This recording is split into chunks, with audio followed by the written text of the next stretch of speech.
Saya pernah ceritakan di sini, ketika gunung meletus 2010, berapa banyak orang yang merubah agamanya demi makanan. Apa deminya? Demi makanan. Salah satu contohnya adalah ketika gempa 2010 di Yogyakarta. Ada beberapa daerah yang memang mohon maaf, kalau Anda mau makan, kami kasih, dengan catatan Anda harus rubah akidahnya. Saya mengingatkan kepada kita semua Bapak Ibu, sebentar lagi ini penyakit musiman. Sudah saya bilang berkali-kali Bapak Ibu, penyakit musiman. Jangan bodoh dari agama, jangan rusak akidah kita hanya karena sedikit saja. Apa contohnya? Pengucapan selamat Natal haram. Kata fatwa Majelis Ulama Indonesia, haram, jangan buat. Tak usah pakai dalil apa-apa pun, ikuti Majelis Ulama. Haram kata Majelis Ulama, haram. Ada orang sekarang, kami tak mengucapkan, kami cuma berpakaian saja.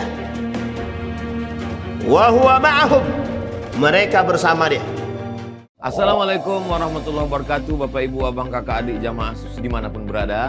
Man bana masjidan, siapa yang bangun masjid, manallah mislahu baitan fil jannah. Ma la yudraku kulluh la yutraku kulluh. Kalau belum bisa bangun satu masjid utuh, 1, 2, 3 sak semen batu bata batu kerikil, insya Allah mengalir sampai hari kiamat. Bingung kemana kami mau salurkan? Jangan lagi bingung, salurkan ke Masjid Peradaban. Di nomor rekening Bank Syariah Indonesia BSI, nomornya mudah 33300009097 atas nama FSRMM. Konfirmasinya ke nomor berikut 0813 7733 9947. Berkah selalu. Wassalamualaikum warahmatullahi wabarakatuh.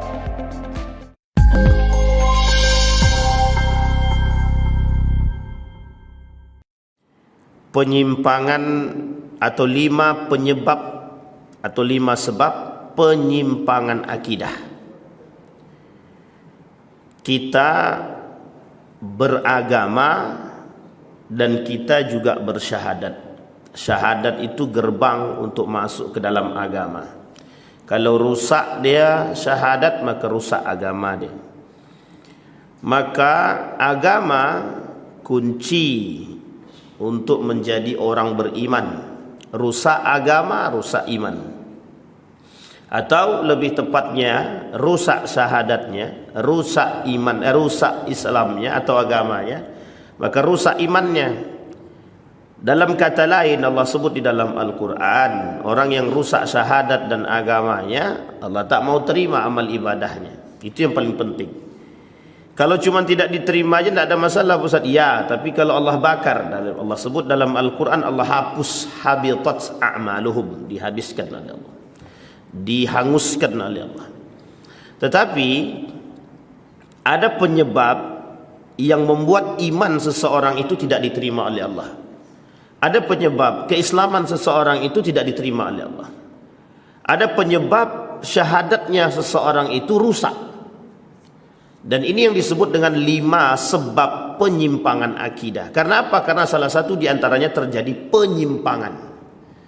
Dan penyimpangan ini, akhir-akhir ini, Bapak Ibu akan lihat fenomena hari ini, itu bukan fenomena politik, bukan fenomena pendidikan, bukan fenomena sosial, bukan. Tapi yang hari ini Bapak Ibu saksikan itu adalah fenomena-fenomena pendangkalan akidah. Saya ambil contoh paling sederhana. Pada tahun 2015, 2006, 2010, di tahun yang 2020 ke bawah itu banyak program-program misionaris yang tersembunyi untuk mendangkalkan akidah kita. Itu jelas perangnya Ustaz. Ya, betul, jelas perangnya. Ketika gempa 2006 di Yogyakarta, ketika gunung meletus 2010,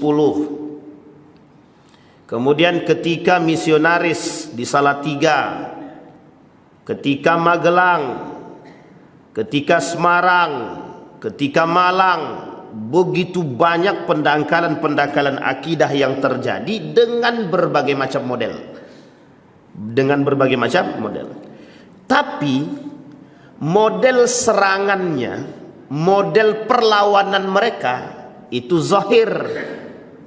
Ada yang melakukan pencucian otak, brainwash, dicuci otaknya untuk rusak akidah dia, bisa masuk ke dalam agama atau merubah agama dengan makanan. Yang mereka todong adalah orang-orang yang sedang membutuhkan. Contoh ketika bencana, tsunami misalkan, kebakaran, banjir, apapun itu, mereka akan masuk. Para misionaris tadi masuk itu memberikan bantuan dengan dalih memberikan bantuan, tapi tujuannya merusak dan mendangkalkan akidah. Itu masih mending, mendangkalkan akidah. Sebagian besar gerakan mereka merusak dan merubah akidah. Sudah bisa ditangkap. Contohnya, saya pernah ceritakan di sini, ketika gunung meletus 2010, berapa banyak orang yang merubah agamanya demi makanan. Apa deminya? Demi makanan. Salah satu contohnya adalah ketika gempa 2010 di Yogyakarta. Ada beberapa daerah yang memang mohon maaf, kalau Anda mau makan, kami kasih, dengan catatan Anda harus rubah akidahnya. Akhirnya yang terjadi apa? Berubah agamanya. Dia keluar daripada Islam, yang penting bagi dia makan. Kita tak berbicara pada aspek siapa yang harus disalahkan, bagaimana seharusnya, nanti kita bicaranya. Yang penting kita bicaranya dulu modelnya. Pendangkalan ini bukan lagi pendangkalan akidah, tapi sudah mengajak orang untuk merubah agama. Sampai di sini paham Bapak Ibu? Ini terang-terangan. Itu yang pertama. Yang kedua, ketika terjadi tsunami, sama, berbondong-bondong organisasi-organisasi non-muslim. Oke, mereka membantu kemanusiaan. Adakah misi yang terselubung? Sebagian kelompok memiliki misi.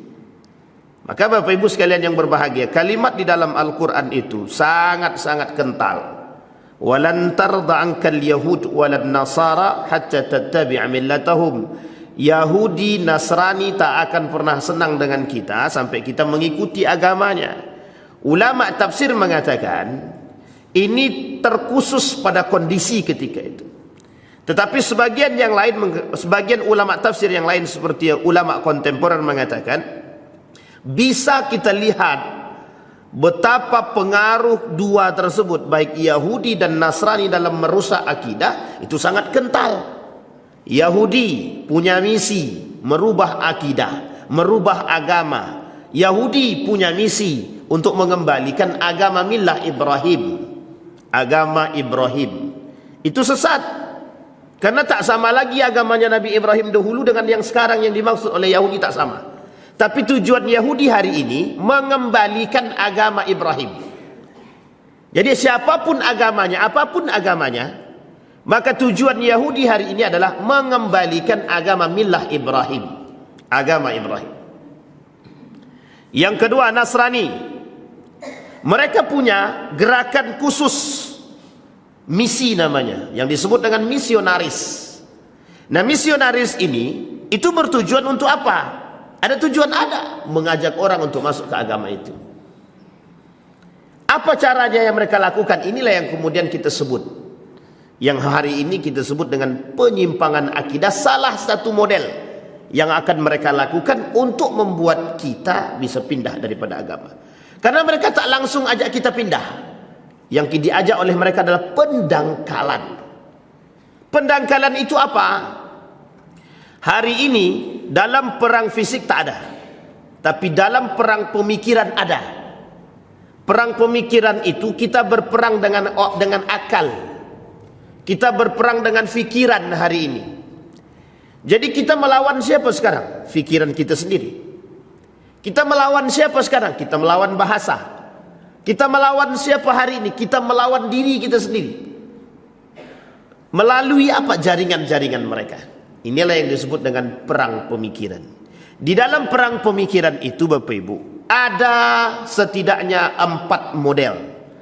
Satu di antaranya disebut dengan tashkik. Tashkik. Tahu Bapak Ibu tashkik? Membuat orang-orang ragu dengan agama mereka. Membuat orang-orang ragu dengan agama dia sendiri. Inilah yang disebut dengan salah satu cara pendangkalan akidah, membuat orang itu ragu dengan agama yang dia anut. Loh kok bisa? Apa sebab mereka ragu dengan agama yang dia anut? Apa sebab Bapak Ibu?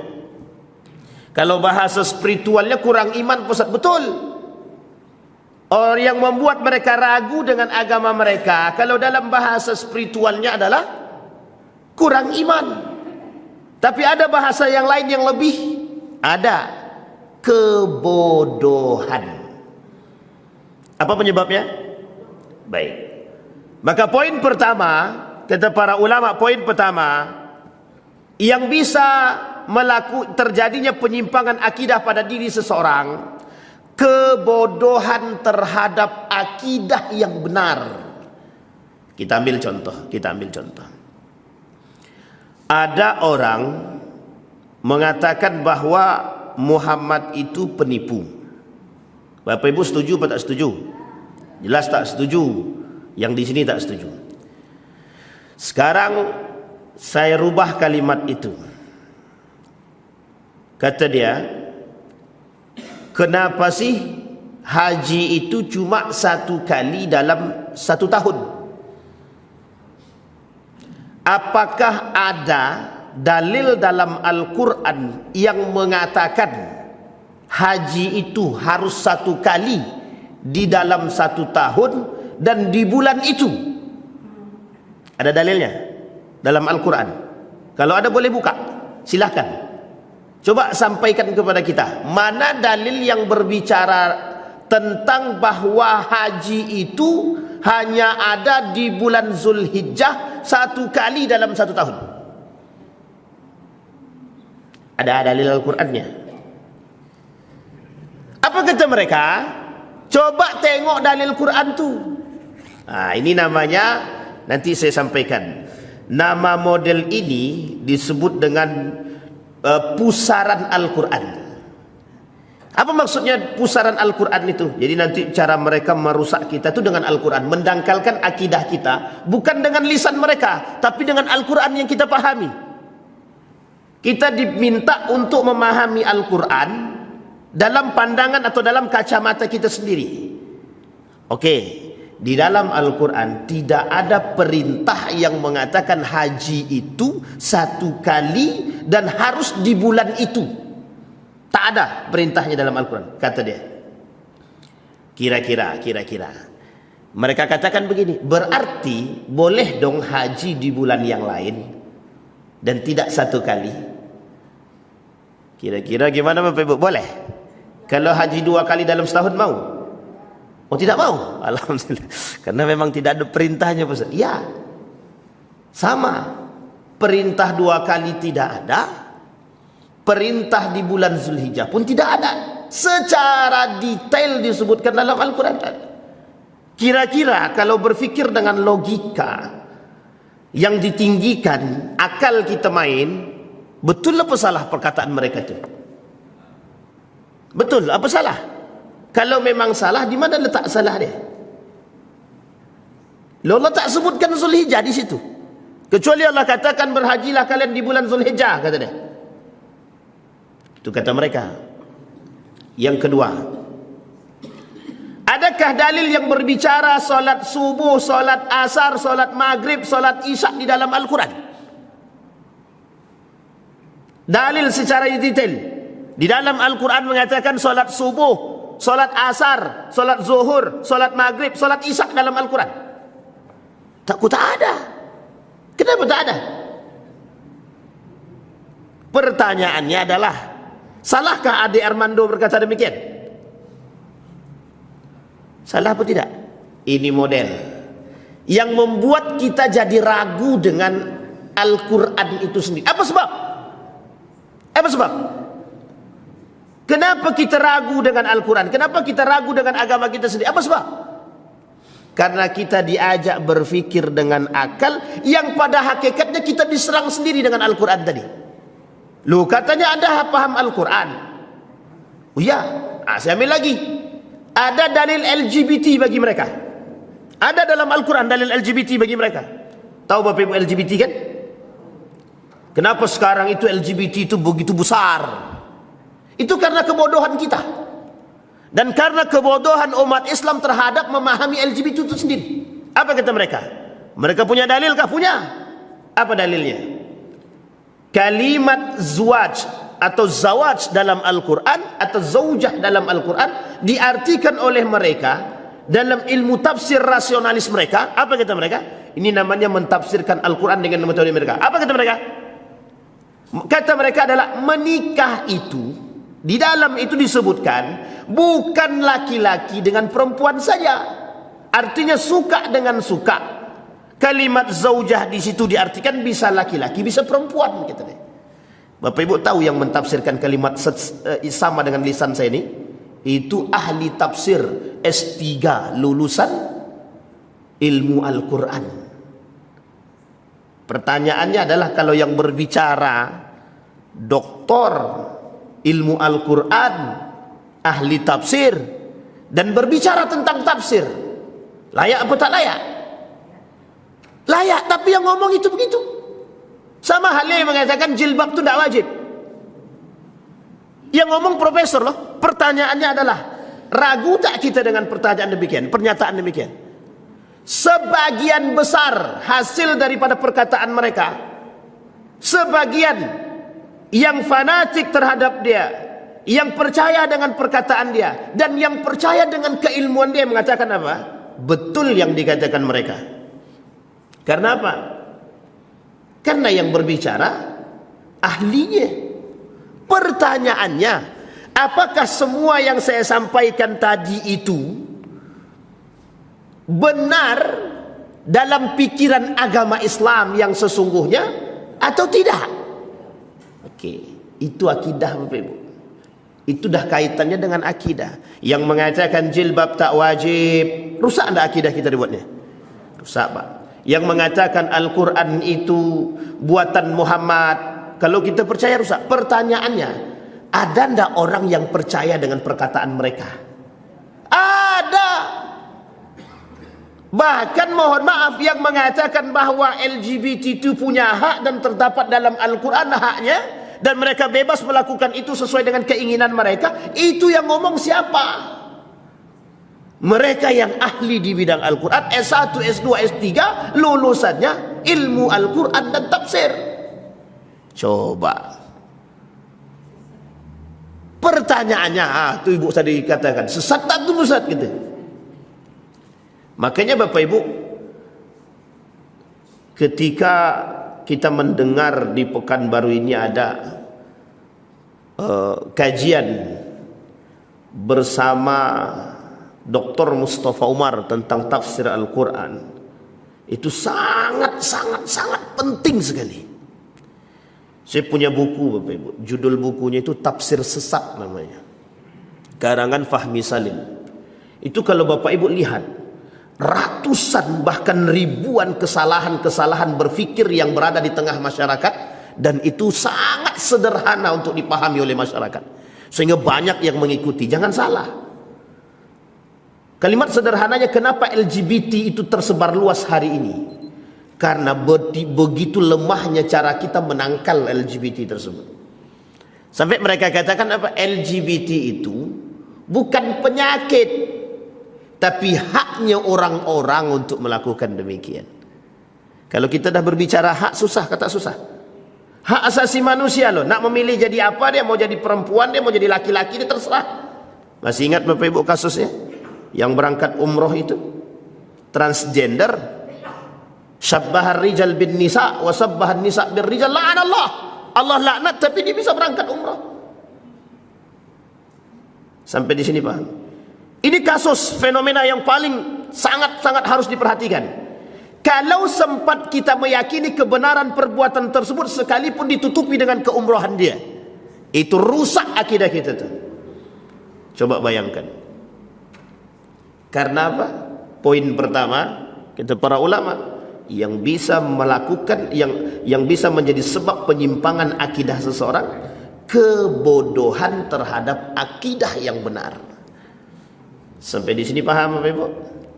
Maka Bapak Ibu, kasus-kasus yang tadi saya sampaikan itu kasus-kasus sebagian kecil daripada perdebatan mereka yang ingin merusak nalar berfikir orang-orang yang sudah baik Islam mereka. Loh, terus bagaimana akidah yang benar? Yang Bapak Ibu pelajari, siapa yang mengajarkan akidah? Sudah ada di sini kan Ustaz? Ikuti, nalar dengan baik, terima dengan baik. Akidah itu kunci kebenaran. Akidah itu, kalau benar akidah kita, semua amal ibadah kita diterima. Kalau salah, satu saja akidah kita yang salah, satu saja pemahaman kita tentang akidah itu salah, rusak semuanya, bukan sebagian. Maka Bapak Ibu, saya sarankan ketika belajar akidah benar-benar didengarkan, meskipun kadang-kadang pembahasan akidah itu membosankan, tapi tolong diperhatikan baik-baik, karena kalau sempat kita terpeleset, rusak. Itu yang pertama. Kebodohan terhadap akidah yang benar. Mengapa hari ini banyak aliran sesat? Di tahun 2016 Majelis Ulama Indonesia mengumpulkan 300 lebih muncul firqah sesat, aliran sesat 300 lebih di tahun 2016. Pertanyaannya, sekarang tahun berapa? 2024. Lebih dari 300 aliran sesat yang eksis dan muncul, dan masih bertahan sampai hari ini. Ahmadiyah contohnya. Coba bayangkan, masih bisa bertahan. Apa masalah? Sampai ada yang mengatakan babi haram karena cacing pita. Bersihkan cacing pita dia. Kalau dah bersih cacing pita berarti boleh. Rusak ada akidahnya. Tapi ada kata begitu, banyak ada pengikutnya. Untung sudah klarifikasi. Coba Bapak Ibu bayangkan. Kata mereka apa? Ketika masa Nabi Lut diberikan azab karena gay, suka sesama jenis. Sekarang Bapak Ibu lihat, mereka hari ini sengaja menampakkan di muka dunia bahwa eksistensi orang-orang yang gay, homo dan lesbi itu menjadi poin penting bagi mereka hari ini. Tak lagi tertutup terang-terangan. Nikah sesama dia, terang-terangan datang ke tempat nikah. Sama siapa pasanganmu? Ini laki-laki nih. Siapa yang bapak, siapa yang mama? Ini bapak, ini mama. Itu terang-terangan nikahnya itu. Ketika ada orang yang melarang, menghujat, apa jawaban mereka? Satu orang yang menghujat, 1000 yang membalas hujatan tersebut. Apa jawaban mereka? Itu haknya mereka untuk pilih. Mau jadi apa, itu urusan dia. Kebebasan seseorang berbicara dan melakukan sesuatu menjadi salah satu model pendangkalan akidah hari ini. Rusak akidah kita, Pak. Nah, ada lagi. Ada fenomena-fenomena yang terjadi. Saya mengingatkan kepada kita semua Bapak Ibu, sebentar lagi ini penyakit musiman. Sudah saya bilang berkali-kali Bapak Ibu, penyakit musiman. Jangan bodoh dari agama. Jangan rusak akidah kita hanya karena sedikit saja. Apa contohnya? Pengucapan selamat Natal haram. Kata fatwa Majelis Ulama Indonesia, haram, jangan buat. Tak usah pakai dalil apa-apapun, ikuti Majelis Ulama. Haram kata Majelis Ulama, haram. Ada orang sekarang, kami tak mengucapkan, kami cuma berpakaian saja. Wa huwa ma'ahum, mereka bersama dia. Sampai di sini paham Bapak Ibu? Menggunakan atribut-atribut agama lain tidak dibenarkan di dalam Islam. Salah satu penyebab rusaknya akidah. Muslim loh, masih pakai begitu, dalam masjid pula lagi dibuat dia. Masih ingat kasus ini? Di masjid mana? Tahu Bapak Ibu kan? Kasus begitu ditampakkan secara terbuka, dulu tertutup. Tidak mau mereka diekspos, sekarang tidak diekspos. Kenapa? Menunjukkan toleransi. Dalil kedua yang menyebabkan penyimpangan akidah disebabkan karena ada unsur mengangkat toleransi. Jadi Bapak Ibu, dalil toleransi itu digunakan untuk mengakui kebenaran agama yang lain. Di dalam Islam salah. Tapi kami punya tetangga Ustaz, ketika kami Idul Fitri mereka mengucapkan. Bagaimana itu Ustaz? Kata sebagian orang mengatakan itu tidak salah, yang penting kita menjaga hati, kata dia. Murji'ah begitu memang. Murji'ah begitu. Bapak Ibu tahu Murji'ah? Saya sampaikan. Murji'ah itu Bapak Ibu, satu kelompok aliran sesat yang muncul di tengah antara kasus Syiah dan Khawarij pada masa Ali bin Abi Thalib. Ada orang yang membiasakan dan membenarkan dan tidak menganggap dosa seperti itu dosa besar. Itu nama kelompoknya Murji'ah. Nah, sama kayak tadi. Kalau ada orang bilang itu kami kan cuma dalil toleransi saja, biar semua itu merata dan saling memahami satu dalil. Itu Murji'ah itu. Kasus jilbab, masih ingat? Pelarangan jilbab. Itu kalau kita tidak protes, dangkanlah akidah kita tuh. Kalau kita tidak protes, mereka akan terus berjalan tuh. Besok tak boleh pakai jilbab, besoknya lagi tak boleh pakai gamis, besoknya lagi tak boleh pakai cadar, besoknya lagi tak boleh pakai celana panjang. Coba, paskibra harus pakai rok mini, itu masih mending. Kalau paskibra pakai kolor saja gimana? Habis kita Pak. Kerudung dilarang. Ujung-ujungnya apa? Poin pentingnya apa? Jangan pahami pada masalah, ingat Bapak Ibu ya, jangan pahami pada masalah pelarangan jilbabnya, tapi pahami bahwa begitu mudah cara mereka mendangkalkan akidah kita.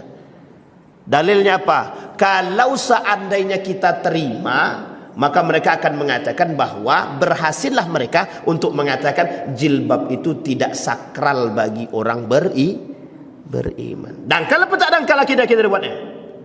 Tashkik. Tahu Bapak Ibu tashkik? Membuat kita ragu dengan agama. Nah, ini penting untuk dipahami Bapak Ibu.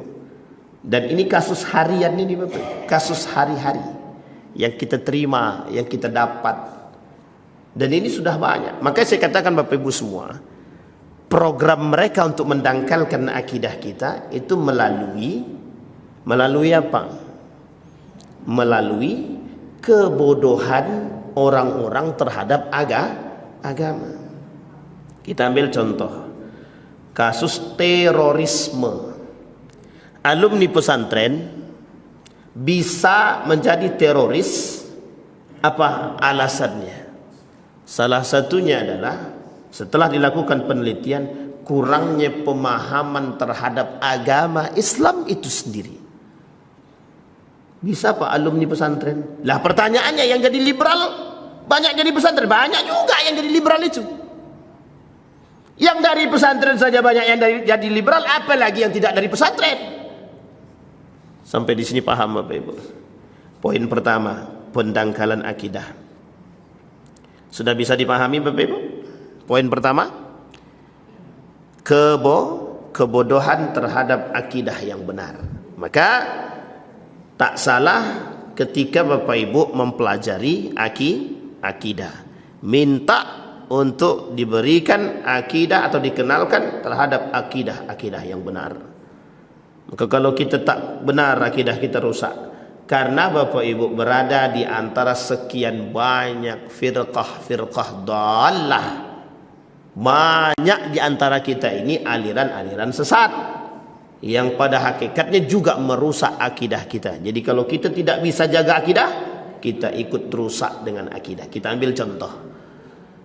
Kau tak bekerja? Enggak. Cukup aku meminta kepada Allah, katanya Allah kan maha kuasa. Yang penting aku minta beribadah sekuat tenaga. Pagi, siang, malam aku beribadah. Nanti Allah turunkan makanan, Allah turunkan, Allah kasih rezeki pada diriku.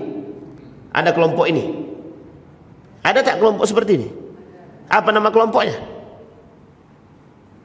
Apa nama kelompoknya? Qadariyah. Salah ke tu? Salah.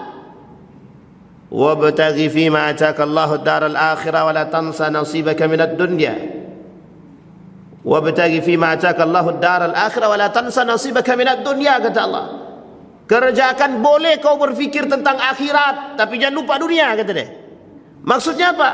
Jadikan lu bekerja, apa hasil pekerjaan? Pekerjaan itu bisa mendekatkanmu kepada Allah, bukan justru menjauhkan. Satu itu. Yang kedua sebaliknya pula, Jabariyah. Tak percaya dengan takdir Allah, tak percaya pula dengan takdir Allah. Yang satu kental dengan ketakdiran, yang satu tak percaya dengan takdir. Nah, ini masalahnya. Nah, sekarang banyak ini kelompok liberal ini yang merusak kita nih. Baik, itu yang pertama. Yang kedua, tidak mengenal kejahiliahan dan karakteristiknya yang berbahaya dalam merusak keimanan dan pendirian hidup yang benar. Wah, ini penting nih Bapak Ibu. Karakteristik jahiliyah di dalam Al-Quran itu setidaknya ada 4. Allah sebutkan dalam Al-Quran. Salah satu di antara 4 itu, yang pertama adalah zannal jahiliyah, berfikir seperti orang jahiliyah dulu.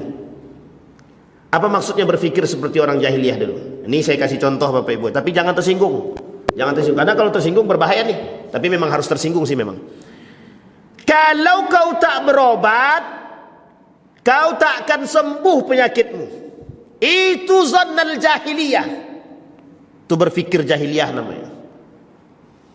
Wah, tenang. Belum selesai. Kenapa saya katakan demikian? Sekarang saya tanya, lebih banyak yang percaya seperti itu atau yang percaya bahwa yang menyembuhkan kami ini adalah Allah, sehingga obat ini adalah wasilah yang Allah berikan untuk kesembuhan? Lebih banyak berfikir yang pertama apa yang kedua? Kalau kau tak belajar, bodoh, kapan pintarnya? Inikah yang Bapak Ibu tanamkan kepada anak-anak? Sekarang pertanyaannya dari kalimat yang saya sampaikan tadi, di mana letak Allah di situ? Kalau kau tak belajar, bodoh. Pertanyaannya, di mana letaknya Allah di situ? Ada Allah di situ? Apa Bu?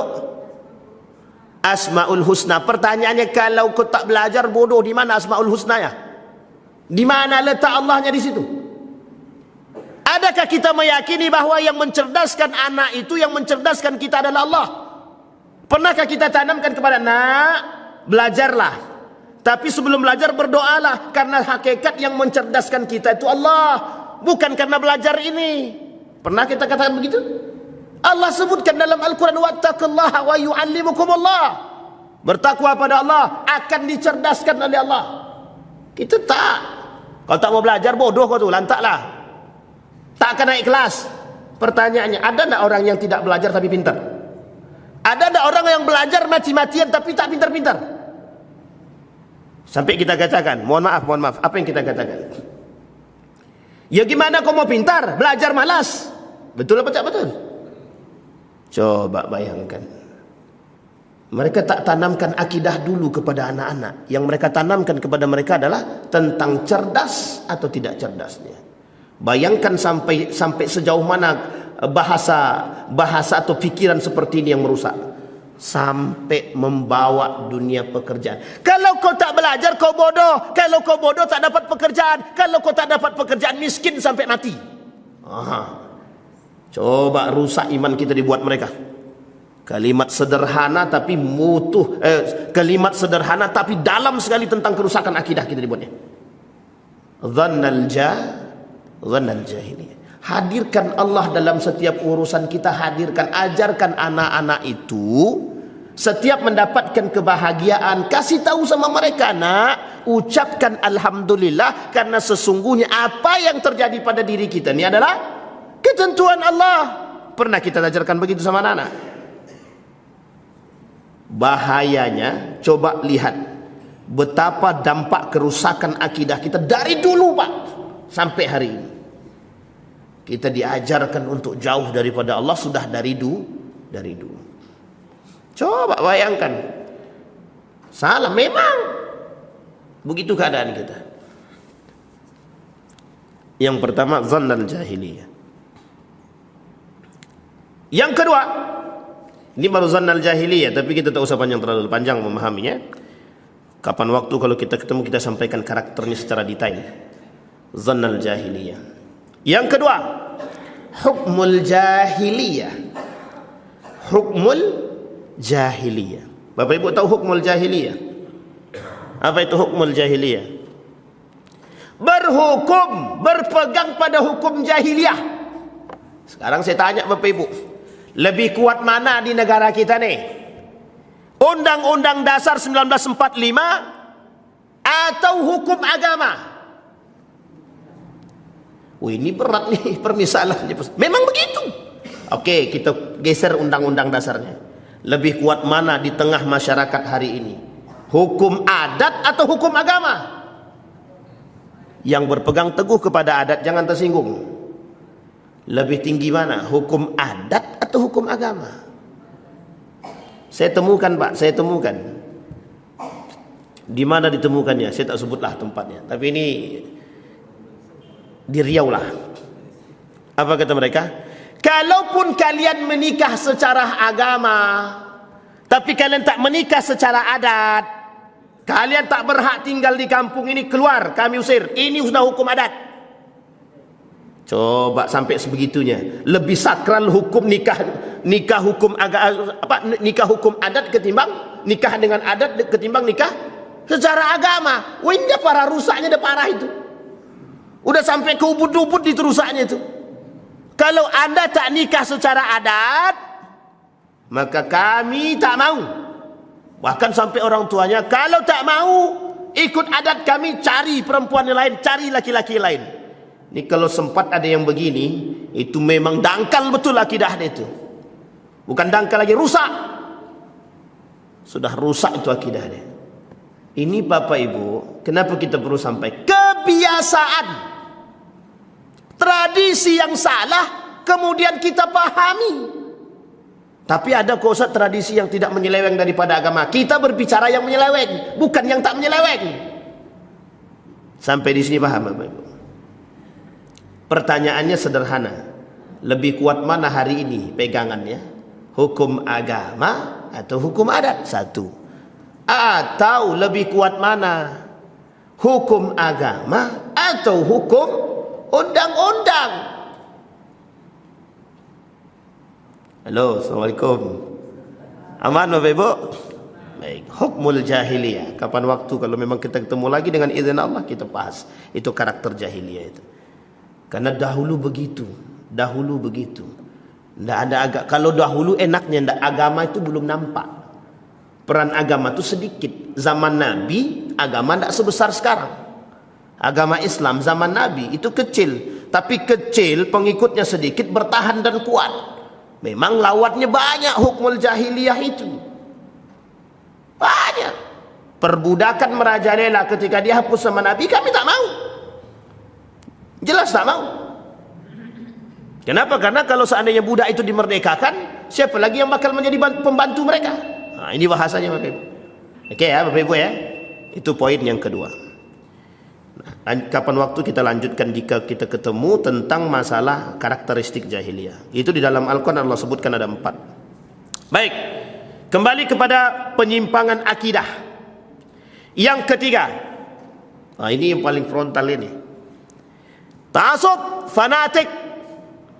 Ta'asub fanatik. Ta'asub itu artinya asabiyah, itu artinya fanatisme. Fanatik.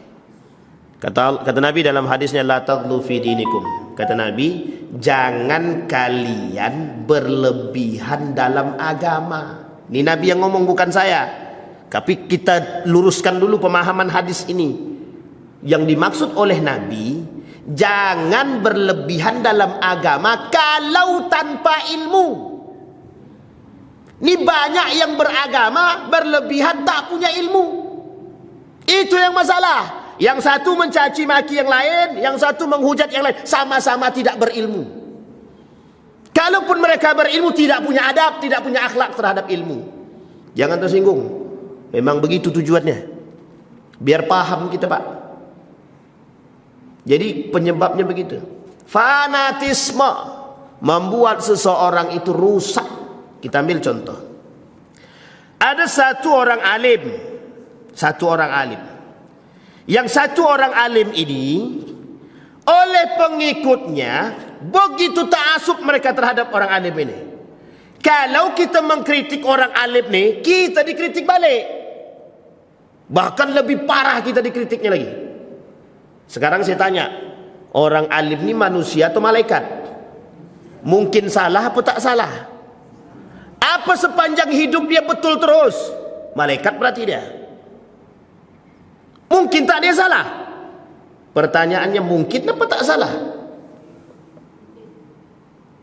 Nabi saja salah. Masa seperti dia orang alim tak bisa salah? Dan tak bisa disalahkan. Kalau kita mengkritik dia, habis kita dikritik balik. Nah, ini terjadi nih Bapak Ibu. Dulu tahun 2015 atau 2016 gitu, saya pernah mengkritik Budiman Sujatmiko dalam Twitternya. Habis saya diserang orang bisnis. Padahal ini memang salah yang disampaikan beliau. Saya benarkan, awak diserang balik. Ah, itu tadilah fanatisme tadi, taklid buta, bukan fanatisme buta namanya. Fanatik tanpa ilmu.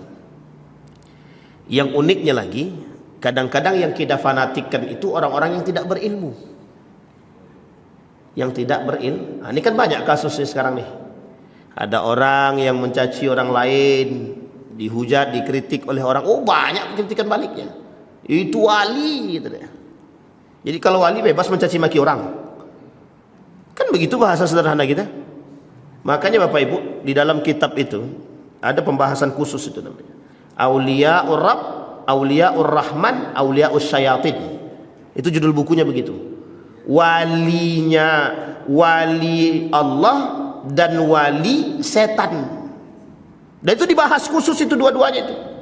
Wali Allah dan wali syaitan. Kan Bapak Ibu tahu itu. Salah dia, salah kali dianggap wali itu. Tak berakhlak kali dianggap wali. Nah, makanya Bapak Ibu kalau mau dianggap wali, caci maki orang di tengah khalayak ramai biar bisa pula kita. Tapi benar kata Allah Bapak Ibu, kata Nabi dalam hadisnya Bapak Ibu. Ini poin penting bagi kita Bapak Ibu ya. Poin penting. Apa kata Nabi dalam hadisnya? Boleh zam-zam fatu'raf. Ente kencingin tu air zam-zam. Ente kencingin air zam-zam kata Nabi. Maka engkau akan terkenal kata guru saya. Kata Nabi. Nah, itu sama Bapak Ibu. Jadi kalau kita pengen terkenal hari ini, itu buatlah yang aneh-aneh. Mesti terkenal. Entah ngencingin Ka'bah ke, Al-Quran ke, terkenal. Itu buktinya. Caci maki orang, dibuat video khusus, terkenal. Sangat terkenal sekali. Tapi gaya berpikir kita adalah, yang uniknya bukan itunya. Yang uniknya adalah, apa itu? Sekian banyak orang-orang yang membela ketidakbenaran tersebut. Kita melihatnya yang membela. Kenapa orang-orang yang membela ini membenarkan perbuatan si A yang salah? Salah satu di antara penyebabnya kenapa mereka tetap membenarkan perbuatan yang salah, fanatisme. Fanatik. Itu penyebabnya Bapak Ibu. Baik Bapak Ibu sekalian yang berbahagia. Sampai di sini ada pertanyaan Bapak Ibu? Ini tenang-tenang adem-adem atau gimana? Dia satu tadi adalah kebodohan. Yang kedua tidak mengenal akidah yang benar. Yang ketiga fanatis. Sampai kita pada poin yang ketiga. Kita cukupkan sampai di sini. Aman? Serius aman? Aman ya? Baik. Sebelum kita tutup Bapak Ibu, saya ingin menyampaikan satu poin saja. Kata Nabi dalam hadisnya begini, jagalah olehmu nilai agama, niscaya Allah akan menjagamu. Saya sampaikan ini kemana-mana, karena hadis ini bagi saya sangat penting hari ini Bapak Ibu. Hari ini. Kenapa kau usah bilang cuma hari ini aja? Sebenarnya dari dulu juga penting, tapi hari ini lebih penting lagi. Kenapa? Karena hari ini rusaknya akidah, rusaknya keimanan, rusaknya agama lebih marak daripada dahulu. Dahulu jelas perbedaan kafir, Nasrani, Yahudi, Majusinya dengan Islam itu jelas. Sekarang tidak bercampur aduk. Karena karakter-karakter aliran-aliran sesat itu sudah banyak masuk ke dalam kita. Mereka beragama Islam, tapi mereka masuk ke dalam agama kita. Mereka masuk merusak kita dengan gaya-gaya mereka. Inilah yang disebut dengan munafik. Saya kira itu saja Bapak Ibu sekalian yang berbahagia. Sebelum kita tutup, mari sama-sama kita berdoa kepada Allah. Mudah-mudahan apa yang kita sampaikan di subuh hari ini Allah ridai, Allah kuatkan, Allah tabahkan hati kita, Allah kuatkan iman kita, Allah kuatkan akidah kita, Allah jadikan kita orang-orang yang selalu berpegang teguh kepada Al-Quran dan Sunnah. A'udzu billahi minasy syaithanir rajim. Bismillahirrahmanirrahim. Alhamdulillahi rabbil alamin. Hamdasy syakirin hamdan na'imin hamdan yuwafi ni'amahu wa yukafi'u mazidah. يا ربنا لك الحمد كما ينبغي لجلال وجهك الكريم وعظيم سلطانك. اللهم صل على محمد وعلى آل محمد في العالمين إنك حميد مجيد. اللهم فقهنا في الدين، اللهم فقهنا في الدين وعلمنا التأويل. اللهم اجعل تجمعنا تجمعا مرحوما، واجعل تفرقنا من بعده تفرقا معصوما. اللهم انصر إخواننا المجاهدين في فلسطين وفي غزة وفي كل مكان. اللهم دمر اليهود، اللهم أهلك الكفرة والمبتدعة والمشركين أعداءك أعداء الدين. اللهم اغفر لنا ذنوبنا وذنوب والدينا وارحمهما كما ربيانا صغارا. اللهم أعدنا على ذكرك وشكرك وحسن عبادتك. اللهم اجعلنا من أهل القرآن، واجعل أهلتنا من أهل القرآن الذين نحن خاصتك وأهلك يا أرحم الراحمين. اللهم اختبنا بحسن الخاتمة ولا تختبنا إلا بحسن الخاتمة. اللهم اغفر لهم وارحمهم وعافيهم واعف عنهم وأكرم نزولهم ووسع مدخلهم واجعل الجنة مثواهم.